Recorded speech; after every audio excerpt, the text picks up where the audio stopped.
Madame, Monsieur, bonjour, bonsoir, bonne semaine d'information sur la chaîne 54, le journal des titres, bienvenue. Massacre dans la commune de Cité-Soleil, le chef du gang WAF, Jérémy, a tué près de 200 vieillards le week-end écoulé, selon le Haut Commissariat des Nations Unies. Cet événement porte à 5000 le nombre de personnes tuées en raison des violences armées depuis le début de l'année. À l'occasion de la Journée internationale de la lutte contre la corruption célébrée le lundi 9 décembre, le président du CPT, Leslie Voltaire, a déclaré que la lutte contre la corruption constitue une priorité pour l'administration publique et a souligné l'importance de respecter l'accord du 3 avril pour garantir la réussite de la transition. L'ONG Médecins sans frontières annonce la reprise de ses interventions dans l'aire métropolitaine de Port-au-Prince à partir du 11 décembre prochain. Maître Gédéon Jean a contesté la décision du CPT de nommer Magali Georges comme représentante du secteur des droits humains au CEP.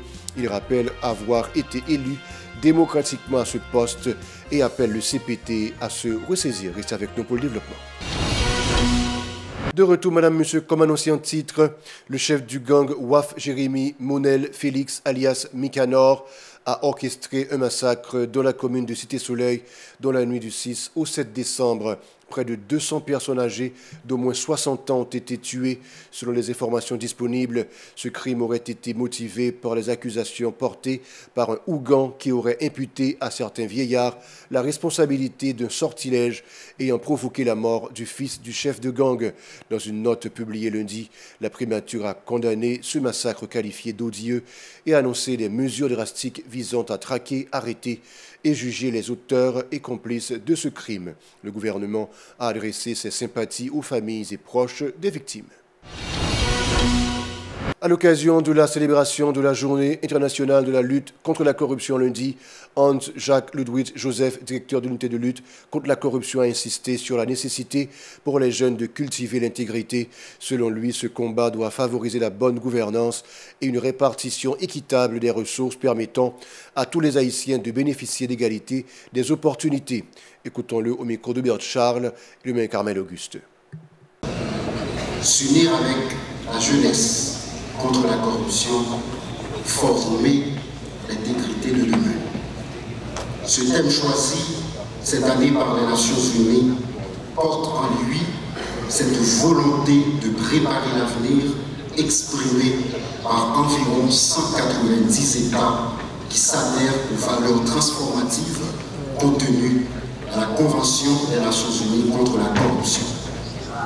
1,9 milliard de jeunes dans le monde, soit un quart de la population mondiale, sont appelés en ce jour, à travers la planète entière, à façonner et à construire l'intégrité de demain. L'intégrité de demain est le seul remède fiable contre ce mal en apparence incurable qu'est la corruption. L'intégrité de demain est l'antidote de ce virus qui divise, qui déshumanise, polarise et assassine toutes les chances d'épanouissement des générations futures, en sanctuarisant le mal de la corruption. L'intégrité de demain tige s'impose comme la seule planche de salut pour ceux et celles qui viendront après nous et représente l'alternative la plus sûre devant le déclin de peuples jadis fiers et honorés, mais aujourd'hui dépecés, humiliés, vilipendés et refoulés un peu partout. Le coordinateur du Conseil président de transition CPT, Leslie Voltaire, a exhorté la population, en particulier les jeunes, à s'engager activement dans la lutte contre ce fléau qui affaiblit les institutions étatiques et compromet la démocratie en Haïti. Le représentant de Famille Lavalas a réitéré l'engagement du CPT à restaurer l'État et à renforcer les institutions nationales. Écoutons-le au micro de Bert Charles et de maire Carmel Auguste. Chaque année, sous l'égide des Nations Unies, la communauté internationale célèbre la Journée internationale de lutte contre la corruption, rappelant ainsi l'importance capitale de la Convention des Nations Unies contre la corruption. Cette journée a pour vocation de sensibiliser tous les États, riches ou pauvres, aux effets dévastateurs de ce fléau mondial. En ce 9 décembre 2024, nous célébrons cette journée sous le thème « S'unir avec la jeunesse contre la corruption, façonner l'intégrité de l'Union. Un thème qui incarne pleinement les valeurs que le Conseil présidentiel de transition et le gouvernement s'efforcent de promouvoir. La lutte contre la corruption ne se limite pas seulement à l'adoption de lois et de réformes institutionnelles, elle nécessite également un engagement collectif et résolu. Il s'agit de restaurer la dignité de nos institutions et de bâtir un avenir plus juste et équitable pour notre jeunesse. C'est cette vision d'une Haïti rétablie de ses principes d'intégrité et de transparence que je vous appelle aujourd'hui, dans cette occasion symbolique, à partager et à porter ensemble avec détermination et unité pour l'avenir de notre nation. Nous le savons bien, la corruption ne se contente pas seulement de fragiliser les bases de notre société, elle érode les fondements mêmes, sapant ainsi la légitimité de l'État et détruisant la confiance des citoyens envers leurs dirigeants. De plus, le président du CPT a déclaré que la lutte contre la corruption constitue une priorité pour l'administration publique. Il a également rappelé l'importance de respecter l'accord du 3 avril, essentiel à la réussite de la transition politique en cours. Il a appelé chaque acteur à assumer ses responsabilités afin de renforcer l'État et de promouvoir un exemple concret de bonne gouvernance. Ces propos. Chers compatriotes, en tant que président du Conseil présidentiel de transition, je tiens absolument à être clair face à ce tableau alarmant. La lutte contre la corruption est une priorité absolue de notre administration, une impérieuse obligation de l'accord politique du 3 avril 2024 pour une transition pacifique et ordonnée, qui enjoint de travailler au renforcement des institutions étatiques de lutte contre la corruption et l'impunité. Nous ne pouvons construire un avenir stable, juste et prospère sans une gestion rigoureuse de nos ressources et une responsabilisation totale des acteurs publics et privés. Ainsi, combattre ce fléau doit aujourd'hui être placé au cœur de l'agenda de tous les responsables de l'administration publique. Je vous rappelle qu'en tant qu'agent public, vous avez la responsabilité de montrer exemple. Il est illusoire de prétendre combattre un mal que l'on tolère de ses propres pratiques. Votre intégrité constitue le fondement sur lequel repose la confiance de nos concitoyens et la crédibilité de nos institutions. Le MENF a organisé lundi une formation destinée à une 50aine d'inspecteurs et conseillers pédagogiques axés sur les 4 matières récemment intégrées au niveau du 3e cycle du fondamental haïtien. Le ministre Antoine Augustin a souligné l'importance de ces matières dans la transformation du système éducatif. Il a également insisté sur le rôle des enseignants en tant que vecteurs du changement pour améliorer la qualité de l'éducation en Haïti. Les nouvelles matières incluent technologie, activités productives, éducation à la citoyenneté, éducation esthétique et artistique, éducation physique et sportive. Écoutons-le au micro de Gérard Hirsch-Rézil et le maire Carmel Auguste.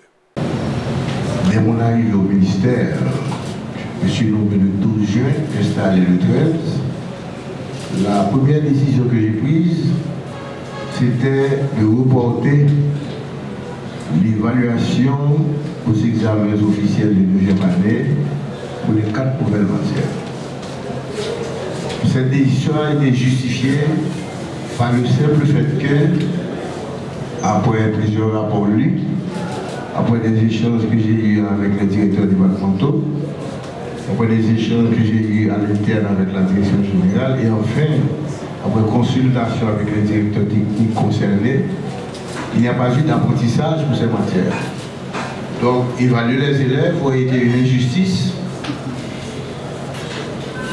J'ai dû alors prendre la décision de reporter. Voilà que vous êtes là ce matin pour une formation de formateurs. La stratégie, former pour former. La stratégie, c'est de former des acteurs pour dupliquer la formation. Nous sommes à quelle période là maintenant? Nous sommes à la mi-décembre.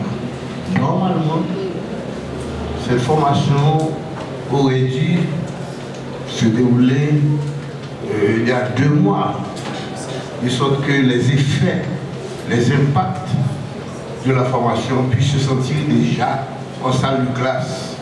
Le conseiller président Louis-Gérald Gilles ne s'est pas présenté lundi devant le juge instructeur Benjamin Félismé dans le cadre du scandale de 100 millions de gourdes de la BNC.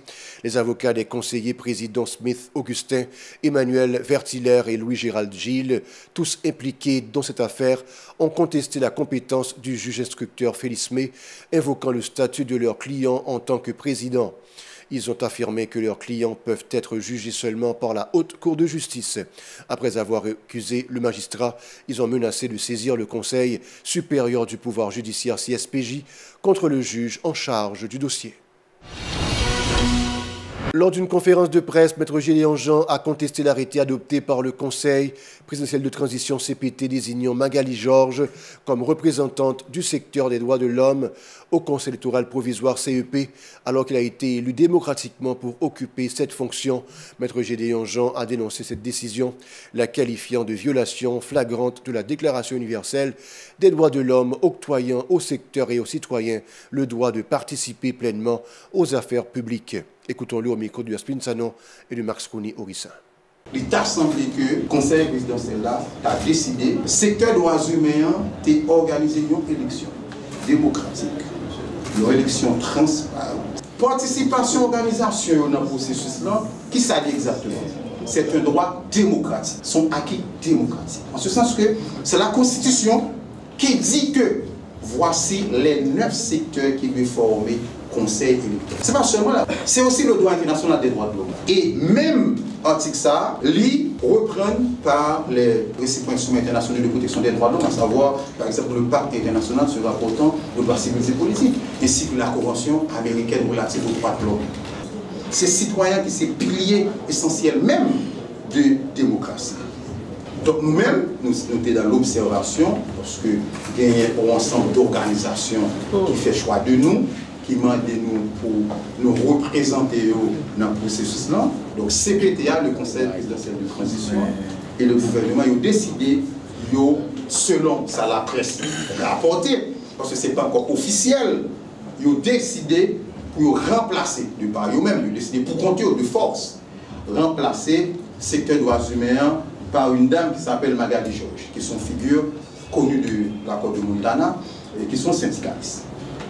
Moi-même, comme juriste, comme représentant du secteur des droits humains, moi je dis si ça vrai, si c'est vrai, mon précédent malheureux qui créé et là qui va hypothéquer tout le processus. Plus loin, le représentant élu du secteur des droits humains a affirmé que l'application de cette mesure démontrerait l'incapacité du CPT à mener à bien la transition, à organiser le référendum et à garantir des élections, suivons-le. Si le Conseil présidentiel prend une telle décision, parce que je n'ai pas encore vu l'arrêter, c'est à fait. Donc de manière consciente ou inconsciente, la transition est déjà soulevé de grandes préoccupations. Quand je parle de transition, pas oublier que nous sommes dans une période exceptionnelle. C'est-à-dire que vous parlez président élu, mais au processus qui est mené conjointement pour arriver à sortir le pays de l'impasse de cette crise, dans la grande crise post-86. Donc, CPT qui a un mandat pour mener transition conformément à l'accord du 3 avril. CPT ça qui mandaté pour mener transition. Si c'est vrai, là, mon problème. Donc déjà, nous avons sa capacité. Ça veut dire que l'exercice que les citoyens vont faire, vote ça que va l'exercer à eux-mêmes, parce que c'est à travers ce vote, ce tact, ce droit que vous choisissez représentants. Donc si CPT arrive à interférer, font bagarre comme ça, de force de gros moyens, donc là, déjà, nous voyons que quel type d'élection que vous allez gagner. Même conseil électoral provisoire, c'est-à-dire les gens qui acceptent un bagage comme ça, si c'est vrai, nous avons tout dit que ça peut passer. Donc, citoyens, aujourd'hui, il faut commencer par revendiquer son droit de participer à un processus qui est transparent, qui est démocratique, qui répond à un homme démocratique. Le porte-parole adjoint de la PNH, Lionel Lazare, a annoncé dimanche que les forces de l'ordre ont repris le contrôle du commissariat de Petite-Rivière de l'Artibonite. Cette zone a été sous l'emprise des bandits armés du gang savien depuis plus d'1 an. Le président conseiller Fritz Alphonse Jean a exprimé sa fierté envers les vaillants policiers qui ont délogé ces gangsters et libéré la population de cette zone. De l'autre côté, il a indiqué que le budget sera rectifié afin de permettre de renforcer les forces de l'ordre. La PNH a reçu samedi 4 véhicules blindés de la France. L'ambassadeur français Antoine Michon a remis ces véhicules au ministre de la Justice et au directeur de l'institution policière. Antoine Michon a réaffirmé l'engagement de son pays à soutenir Haïti dans la lutte contre l'insécurité. Sous le thème « Comment garantir l'accès à la justice des victimes de violences sexuelles », l'Office de la protection civile, OPC, en collaboration avec le Programme des Nations Unies pour le développement PNUD, a organisé lundi un atelier de sensibilisation et d'échange. Cette rencontre, qui s'inscrit dans le cadre des 16 jours d'activisme contre la violence faite aux femmes et aux filles, a réuni des juges de paix, des policiers et des membres d'organisations de la société civile.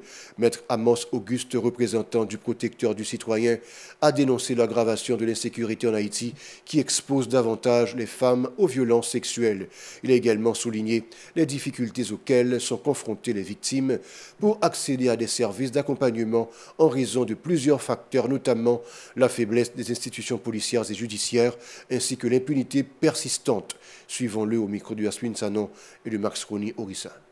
L'atelier qui nous réunit aujourd'hui est une opportunité visant à engager une large réflexion avec les acteurs de la justice, de proximité et de la police judiciaire sur les meilleures dispositions à prendre afin de réprimer les violences faites aux femmes et aux filles qui constituent une atteinte grave aux droits humains et à la dignité face à la détérioration du climat sécuritaire du pays.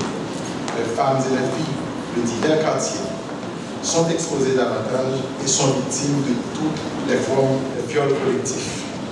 Malheureusement, l'accès à des services de prise en charge devient de plus en plus difficile. Les institutions judiciaires et policières n'ont pas pu adopter des mesures efficaces pour combattre l'impunité dont jouissent ceux impliqués dans de telles pratiques. La source de l'impunité, de cette impunité, peut se reposer sur plusieurs éléments clés, entre autres un cadre légal insuffisant pour pénaliser toutes les formes de violence à l'égard des femmes, la stigmatisation sociale, la discrimination, la crainte de subir des représailles de la part des auteurs, le manque de confiance des victimes dans les institutions judiciaires et les défis structurels liés à l'incapacité de la police et de la justice pour assurer la protection des victimes de violences et responsabiliser les auteurs. Jenan Félix Désir, représentante du PNUD, a dressé un tableau sombre de la situation des femmes en Haïti, où le nombre de femmes victimes ne cesse d'augmenter au quotidien à cause de la crise sécuritaire. Elle a exhorté les acteurs de la chaîne pénale à organiser un dialogue inclusif avec les différentes parties prenantes afin de trouver des réponses rapides et appropriées à ce fléau. Madame Félix Désir a réaffirmé la volonté du PNUD de renforcer l'état de droit en Haïti et de contribuer à la lutte contre les violences faites aux femmes et aux filles. Ses propos.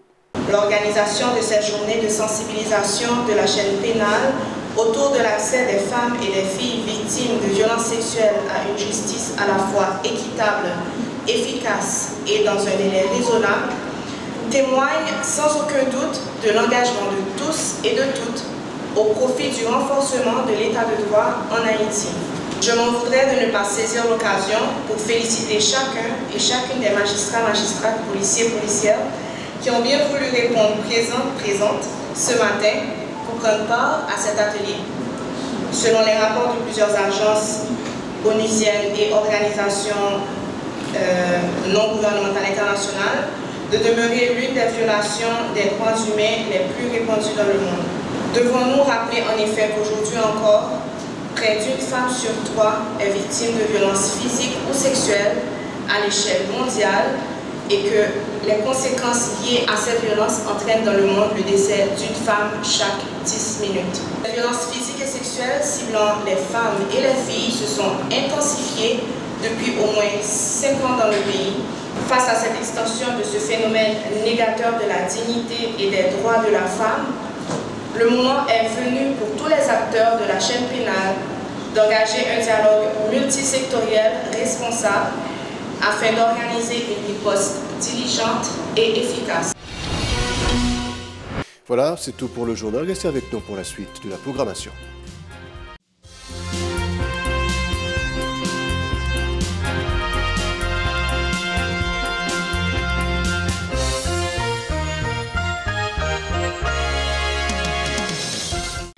vous jugez que cette vidéo est intéressante, n'hésitez pas à liker et partager la vidéo. Et surtout, n'oubliez pas de vous abonner à cette chaîne et activer la cloche de notification pour ne pas louper aucune de nos vidéos.